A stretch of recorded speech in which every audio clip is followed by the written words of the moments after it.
Fire drills are mandated in schools, but what about security drills? I'm Jill Horner. This is Comcast Newsmakers. With me is Pennsylvania State Representative Joe Hackett. Thanks so much for being with us. Thank you, Jill. When we talk about the idea of school safety, you say that drills could be important for our students, for our teachers, for administrators. You're calling for these. Why so? Well, I did some research and found out that we have more injuries or potential threats to our children through violent acts than through fire drills. I'm sorry, through fires or casualties through fires.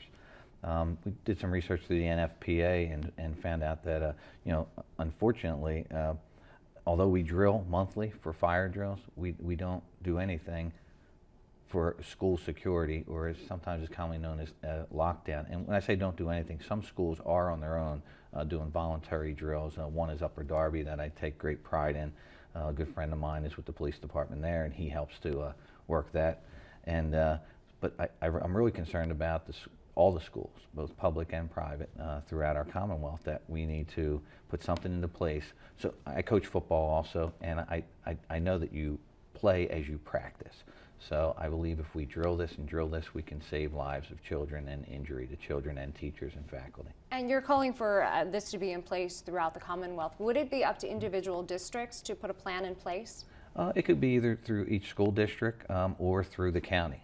It's still open and still flexible, and I had a great visit and tour this past week at Gibbsboro, New Jersey, and I saw how state law in New Jersey works with this problem, and I was very excited, and they did a phenomenal job. So I would like to maybe take some of their policies and procedures and put them into place here in Pennsylvania. You're also calling for officers in schools, but you are looking for school resource officers. What is the role of these individuals? I've been a fan of resource officers for quite a while. Chichester School District, Chichester School, my good friend Sergeant Jim Reardon, he actually was a school resource officer quite a while and gave me a lot of input on this. And not only is that, so that officer would be in a suit, some casual clothing, but he would also be armed, which it happens quite often. And we do have a lot of schools in Pennsylvania that have resource officers that dress and are armed the same way. But resource means many things. We can find out problems that the children are having at home. We can find out through drug problems and alcohol problems also. So I'm a fan of the resource officer. In addition to that, you're also talking about entrances and exits to school. You want reasonable policies in place, but what does that mean?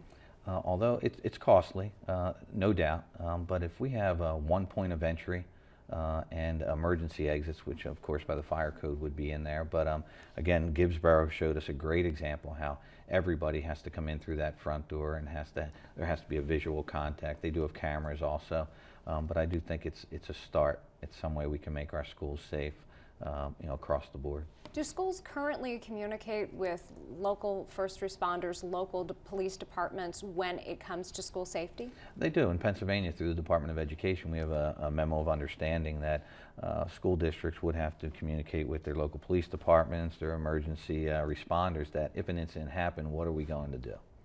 So again, it's a memo of understanding. It is not in statute that says that they have to do that and have to comply by these rules.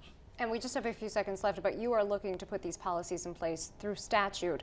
You have legislation that's moving forward? I do. I have a co-sponsor out there. I'm trying to gain many names and see if everybody will jump on in support of this. I think it's very important to our kids and the families. Thanks for being with us. Thank you very much, Jill. We've been talking with Pennsylvania State Representative Joe Hackett. I'm Jill Horner.